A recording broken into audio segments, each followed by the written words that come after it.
Now my father, Pete Reynolds, joined us here. And Dad, I wanted to ask you, when you first saw this car here about 3 hours ago, what was your first impression? Awesome. It brought back so many good memories of our drag racing days that it's just been a real pleasure for these people to come out as far as they have. And we really, truly appreciate it. Thank you, guys. Jack alluded earlier to about the first 65. So can you tell us a little bit about the first 65 and what were you doing with it on April 3rd, 1965? And it's a little bit about your association with Hooker Headers and then what happened after your meeting. The 65, I was on the way over to go see Hooker, who made Hooker Headers, and I wanted to be the distributor.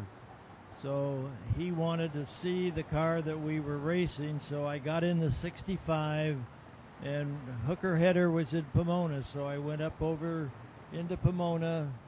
I got the deal with him to be one of his distributors, and on the way back, coming down Kellogg Hill on this side, as you know, it's pretty steep, the skies opened up and it just started pouring, and I was in the second lane on the right coming down the hill, and I knew with the slicks on it that you just don't slam the brakes on in a car like that.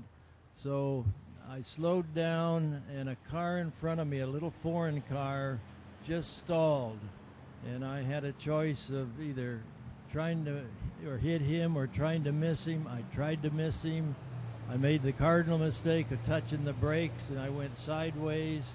I rolled off the freeway all the way down and upside down on the on-ramp, and I've got pictures of the car where the roof on the right side of the car is almost down to the dash.